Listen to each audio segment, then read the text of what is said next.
Okay. My name is Paul Brothers. I'm with Marshal County Citizens for Property Rights. And here with me is Jean Tresch. And she has been a victim of the Limited Self-Governance Act, or better known as Home Rule, in Marshall County that has been passed. We organized our organization after this law was passed and trying to get it put back on the ballot and repealed because it deals with property rights of people, not necessarily junk as they have contended that it did. So Jean had quite a few things on her property here, and that was her personal property that belonged on her real property, and I think that she has a right to have that. All right, now she has cleaned up a lot and went to a commissioner's meeting, and the last thing that they said, she had some wood that was infested, termite infested, but it just has water damage and part of it can be used. And the trash piles that she has here in her yard, where she has burned some stuff and got rid of some stuff. So basically, I see nothing wrong with her property.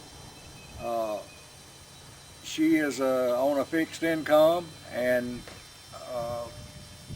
you know, we live according to our means, and she has tried to do that, and I think is doing very well. She's accumulated stuff from different areas and picked it up to help build her house, add on to it, and everything. Yeah, that's all add-on wood that we found on the side of the road. The door found on the side of the road. The front door the guy went through is found on the side of the road. That window right there was found on the side of the road. That window right there was found on the side of the road. That door right there was found on the side of the road. And it's junk in their opinion, but it makes my house look better, so I hate it for them. Did you not tell me that you found the paint somewhere that was given to you? The paint came off the side of the road. Not your preference as color, but it is God painted. gave it to me. He said, here's you some paint. You need paint, here you go. And that's what it is. Like I say, I wouldn't have picked those colors, but that's what I found and that's what we used. Yeah. But I got $800 and something a month to live on, and it ain't enough to pay your utilities, let alone buy groceries.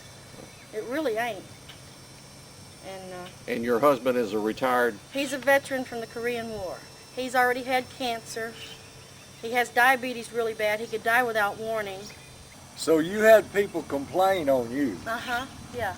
My grief sense. You say they issued you the citation before they even passed the... Yeah, it was in the Gleam. Somebody named, I think his name was Robert Barnes, Ray Barnes. Kathy's husband, I don't know. Ray Barnes? Yeah. He wrote a nice article in the Gleam about it. He said he felt sorry for that woman on 1140 Road because they had signed the citations and everything. They were ready to come out and arrest me right then and on the spot. And he wrote an article how they were doing wrong, so they had another vote to make it legal. How can it be legal when it was illegal to begin with that you voted on it? I don't get it. But in other words, they had you targeted before they even passed the ordinance. Right, yeah. I was number one on the hit parade. They want this piece of land at all costs. My land at all costs. They've been given a mandate to basically get me off this property. You know, at all costs, whatever they got to do, because they're pulling all the straws. And what was the penalties that they? $150 a day, and that's another thing. If you read 3 different papers, they've got 3 different fines they're going to charge me. One of them says they're going to charge me $250 and let me go. One of them says they're going to charge me $150 a day. And then if you read the law, they can go all the way back to when they first gave me the citation and charge me all that money. That'll be over $5,000 to start with. Just in fines? Yeah. And then they want to give me 10 days jail time. Right, and then court cost on top. And their administrative cost and all that stuff. And well, do you think that what they're trying to run it to the max of $5,000 fines and court costs so that they can take your land when you can't pay it? Yeah. So you think if they have enough money to be able to defend themselves that they won't bother them? Right, right. It's after the poor guy. They're going along. They did this to my grandfather when I was like 4 years old. They took his land in Huntsville.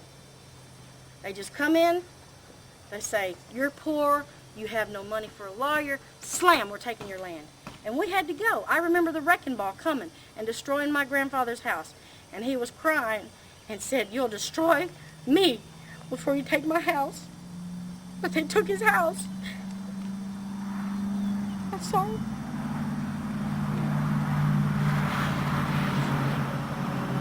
And I feel they're doing the same thing to me. And they're just saying, well, she ain't got no money. This is an easy take. They're just like they're the Nazis. You know, my eyes ain't blue enough. I'm sorry. Well, it's understandable, and we need to hear these kind of things.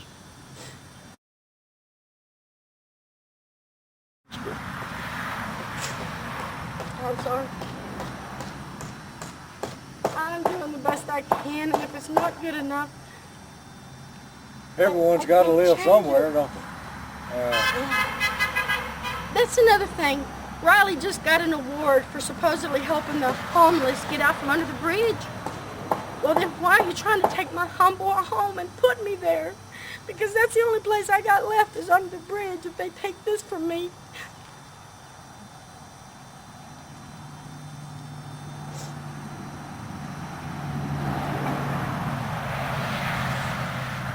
And if they find my Jesus Save Me signs offensive, I'm so sorry. It's the only one I know to call on.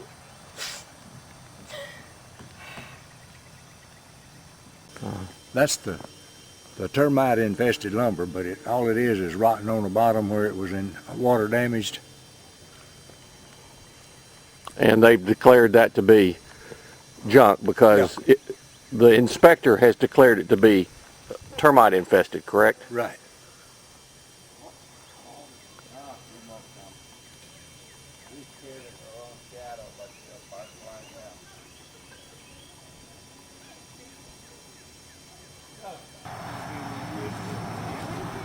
What's their last name?